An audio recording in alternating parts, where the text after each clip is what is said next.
Hello, everybody. Welcome back to Battle Angel Gully.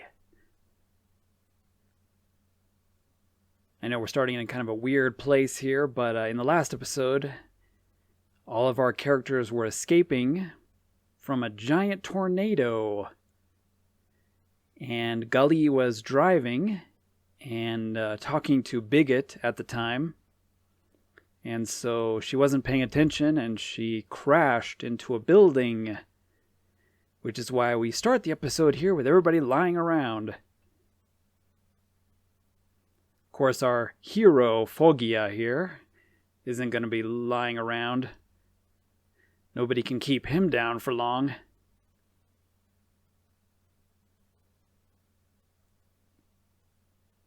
And Gully seems to be out. There was a long talking scene there about them deciding what they're going to do, and they tie Gully up because they weren't sure they could trust her. So she's got her hands tied with wire, and she's lying there on the ground. Oh, hey, Dekiman, he's everywhere. I swear, this creepy robot is like omniscient. Everywhere at once. So we crashed into a building in the last episode, and we're kind of here in the wasteland, and you got this sort of apocalyptic, abandoned city with a bunch of skyscrapers and everything because, most of the land is desert. So there isn't a whole lot left, out away from Zalem and, some of those places. But we're actually way out in the wasteland, so it's kind of cool. So as always, you can, turn in your bounties here, buy some items. I noticed Fogia doesn't really have any, upgrades or anything to purchase. In fact, the only thing I can really purchase is the rations. And that's about it. You know what? Let's buy a couple of those just in case.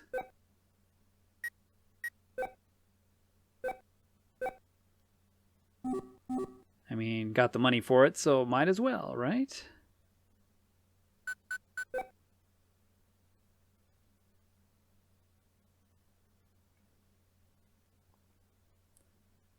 Yeah, Foggy is kind of cool. He's got this never give up attitude, and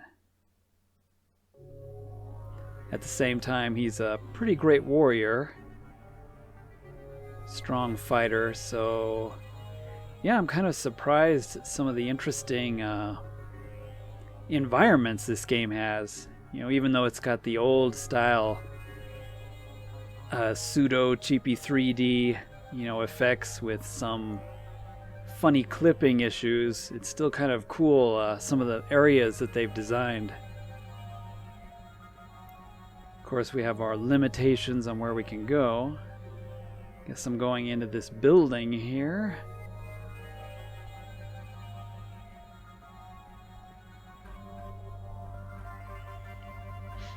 Anything in here? You know what? There's probably going to be something here later, right?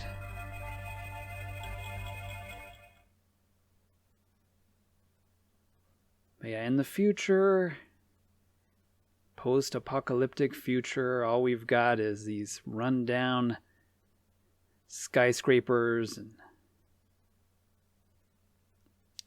and wow, look at all these supplies. Foggy is actually kind of surprised. In the previous dialogue, he said he was going to go look for some food. And boy, we found some food. He's picking up this giant thing of corned beef. So we've got some canned corned beef here.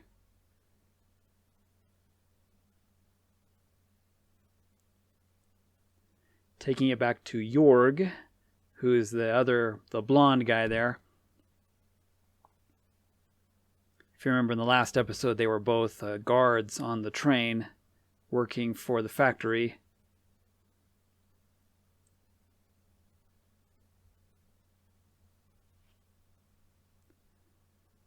he's a little worried about it, wondering if it's safe. And Fogia says, no problem. It seems to be, good and recent. It's not expired or anything.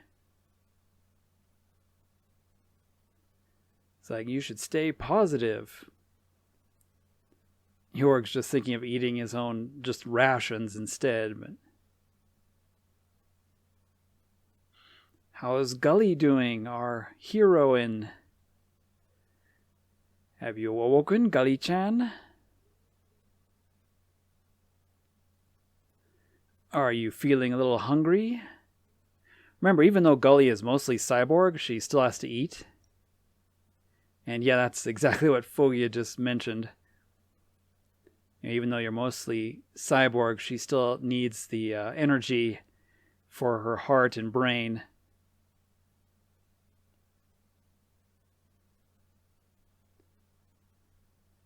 She's apologizing to Fogia.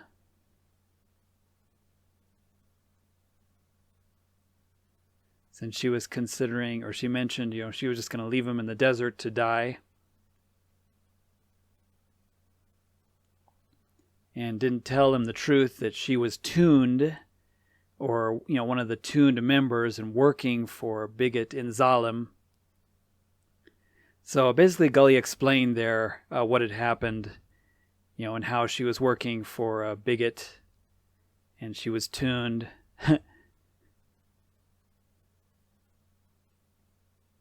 Fogia is like, say on, because her hands are tied. He was going to feed her some food. And then he's like, just kidding, and pulled it away. So then she said, Baka, and kicked him in the face. And of course, she was loose this whole time. I'm pretty sure she broke those bonds a long time ago. She was just lying there and playing around. So Fogia is surprised, like, what, that wire? There's no way you could have broken through that.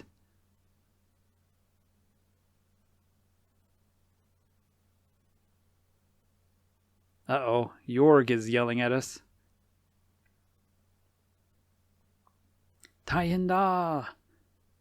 Oh, great. So yeah, this area is being used by Barjack, who has, in the previous episode, derailed the train. They're the terrorist group that's against Zalem and the factory and everything.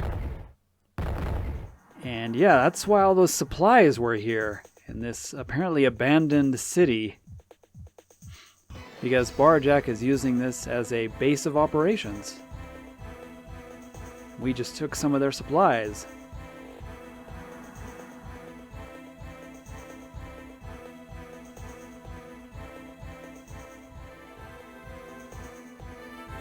I love his face there.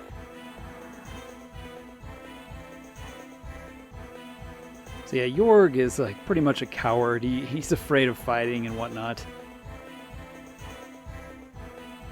What should I do?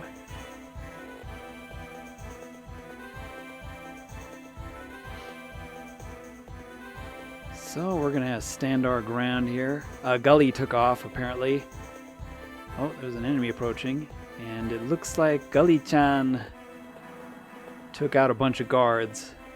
But not all of them. Leaving some for Fogia for us to deal with.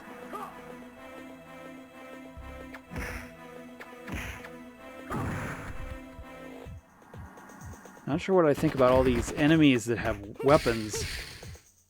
And all I have is hand-to-hand combat skills. Although these hand-to-hand combat skills are actually pretty powerful.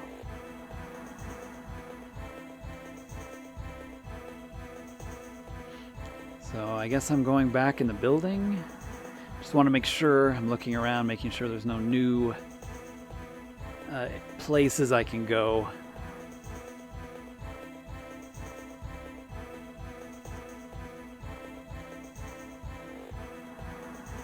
Oh, hey. Hello, guys.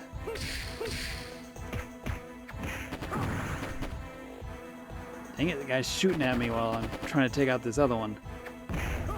There we go. Gotta stick to the old rule of try to fight enemies one-on-one. Oh, shoot, here he comes.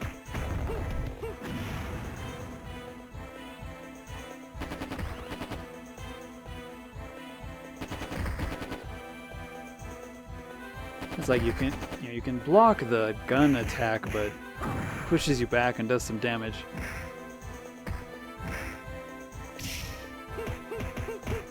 Yeah, there you go. Down you go.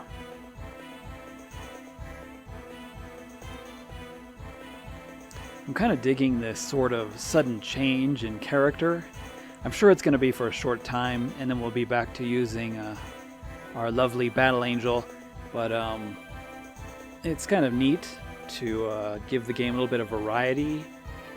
It's just like, you know, hey, let's use one of the other key characters. I'm kind of disappointed I didn't get to use Ido very much a few episodes back when we were actually controlling Ido Sensei. It'd be awesome if you could use him and his giant hammer. I don't know, maybe there is some scenes where we get to use him. Because I'm sure he's still alive, but it's been 10 years. So there's been a big jump in time period here. Just looking around, but apparently there was nothing up there. Okay, here's a bunch of the barjack trucks.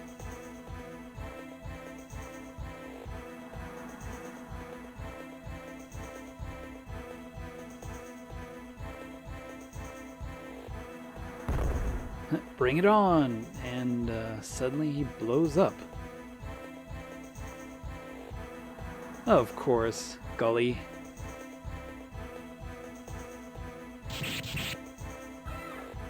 Dude. Yeah, I think I'd rather be controlling Gully right now. She seems to be way overpowered. Foggy is super impressed. And she just runs off. Leaving us to fend for ourselves. Why don't we just take one of these trucks or something and just drive out of here? Those lampposts are sort of buried in the sand.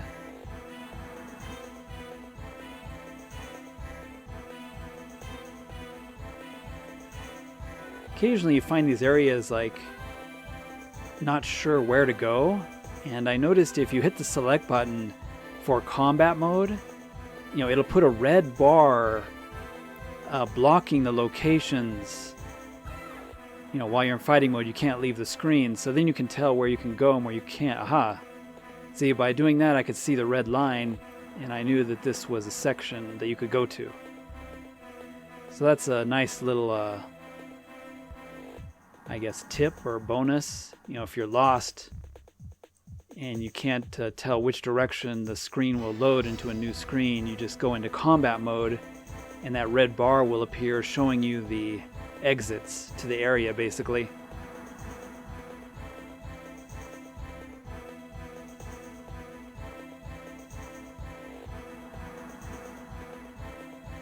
He's stuck on the...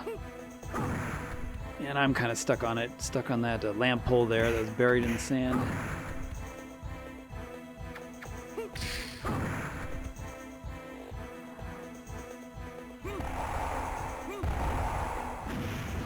Yeah, it's like, why don't we just take one of these Metal Gear trucks? Or the tank. Dude, I'll totally take the tank. Just sitting here. Nope, can't go that way. See, this is a kind of a handy trick to figure out where to go next. So another dead body, courtesy of Gully.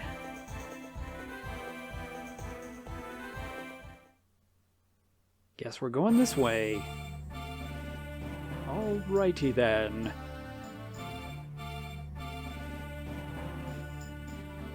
This guy's like Rambo, like a futuristic Rambo. Oh, what? Foggy is. What happened, Gully? Are you okay? You're the barjack boss, aren't you? This is Basil.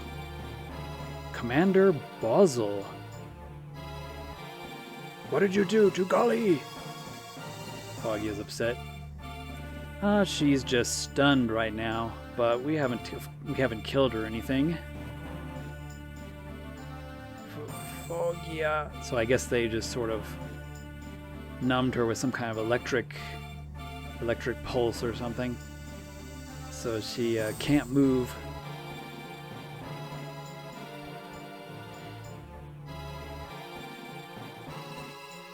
But of course, since she was working for the factory, the terrorists are going to take her in, maybe use her as a bargaining chip.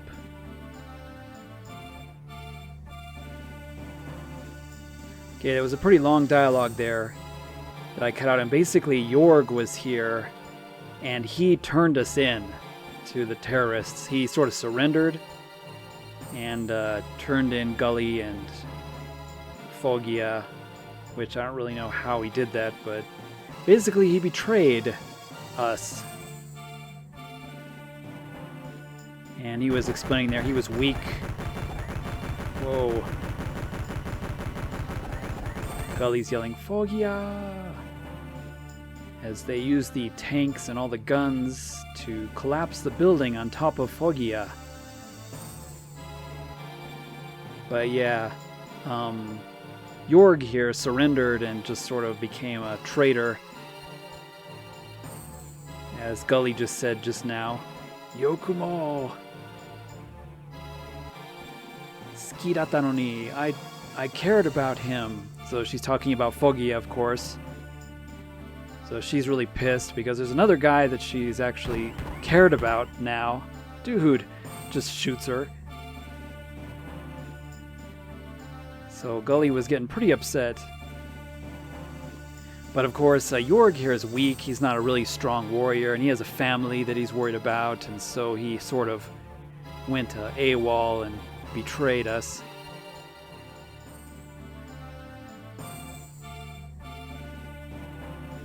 So, poor Gully here. She's, before she gets taken in, she's asking Basel here some questions. If he knows where Ido is and about a person named Vesti Nova, since she's after Nova. Gully says, yeah, I knew it. Ido must be alive. I need to meet him. What, you gonna cry or something? The angel of death?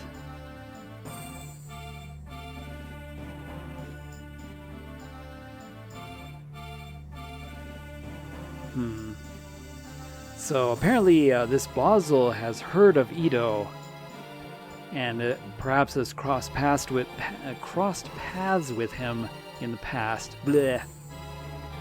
I'm creating my own Hayakuchi kotoba. Oh, hey, there's Knucklehead again. So, I guess we didn't completely finish him off. Oria! Of course, Fogia is not defeated yet. Just busted his way out of that destroyed building. But everybody took off, so there's nobody left. They took Gully with them as prisoner. And they've head out into the desert. Wait, Gully! Here goes our hero! It's kind of neat they have like all the sort of tank tracks and truck tracks there on the ground leading away from the city. So there's the abandoned city in the desert. Dude, this Fogia is one tough cookie, man. He just doesn't give up. It's like, man, how far have they gone? It's like, I probably won't be able to catch up with them at this rate. What's going on? His facial expressions.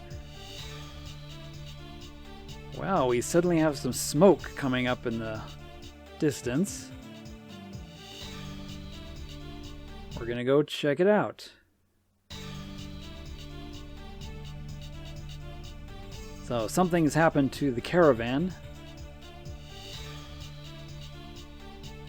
So the terrorist group caravan here is all destroyed or something. So something's happened. It's like, did Gully do all this? No, there's no way that Gully could have done this. So what's going on? What's happened? So something's happened here. Gonna explain to me what happened, man? Nope, you're just gonna attack me, huh? Okay. Fair enough. I'll follow suit. No explanations necessary. Yeah, take it. You want some too? Oh, 2 of them. Great, and they both have guns.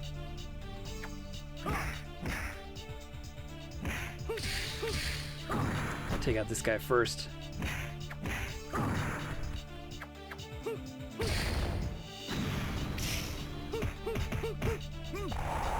I love that. Just sort of shoulders him, throws him back. Come on, get up.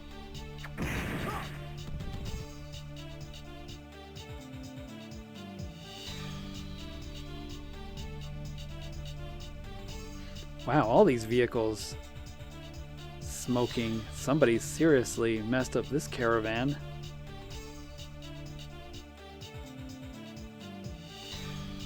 Uh-oh. Think I'd better eat one of my rations here. Just in case. Getting a little low on health. Honestly, I probably should have bought some more of those, because it's really the only thing I can purchase at the moment. And probably when we get back to controlling Gully, all our credits are going to be reset anyway.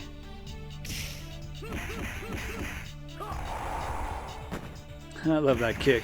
It's so fun. Come here.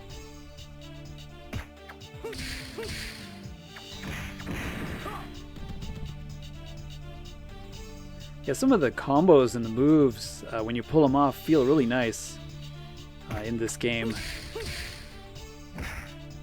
It's almost like a little bit of a turn-based attack kind of thing, you know, there's a pause before the enemy attacks you, and you know, you can use it for the block, etc. Oh hey, Dekiman is hiding back here. Still creepy as usual. So the caravan was heading to Farm 21. It's going to be interesting when we get to one of these outland farm areas, see what it's like, where they somehow maybe grow food, and you know, they use the trains to take it back to Scrap Iron City, or you know, wherever Zalem is.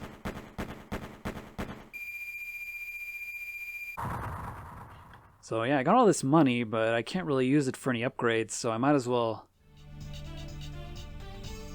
use these credits just to buy a bunch of rations, I think. Just in case here.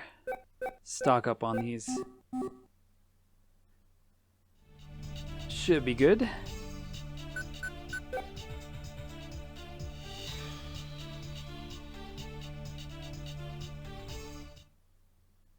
And just for good measure, let's eat one of these. Man, we left all that corned beef left behind. What a disappointment. I'm sure Fogia was looking forward to eating all that corned beef. You!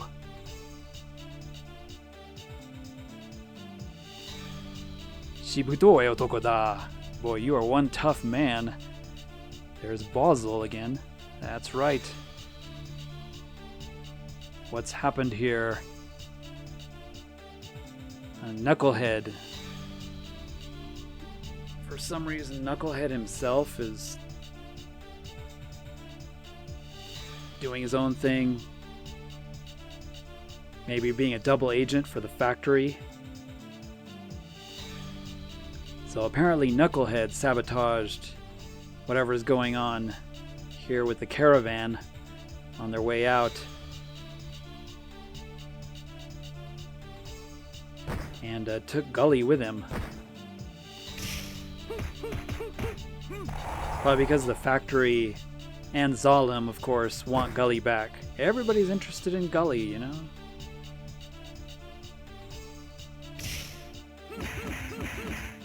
So, this is what you get for dropping a building on me. Yeah. Just gonna kick you all day long. Every time you try to get up. So, mini boss fight there.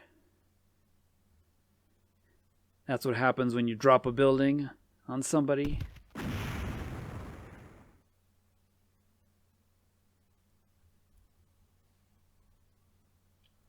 Alright, we took care of that. Gully! So now we gotta go rescue Gully from Knucklehead.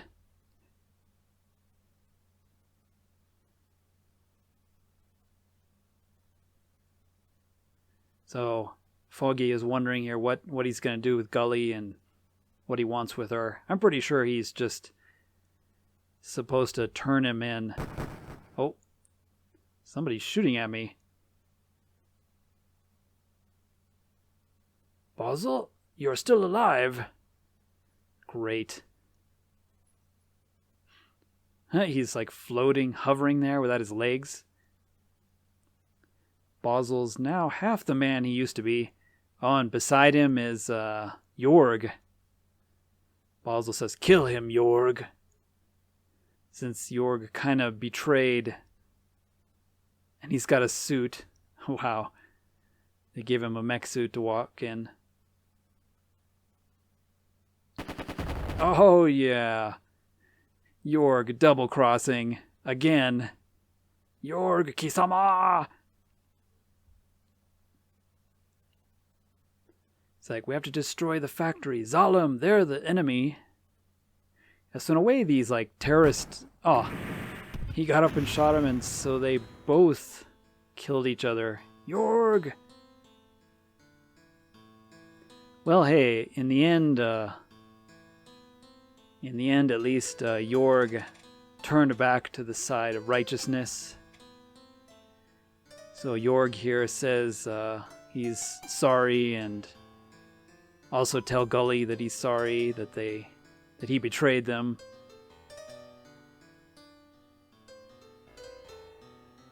Jorg! So I guess he didn't make it either.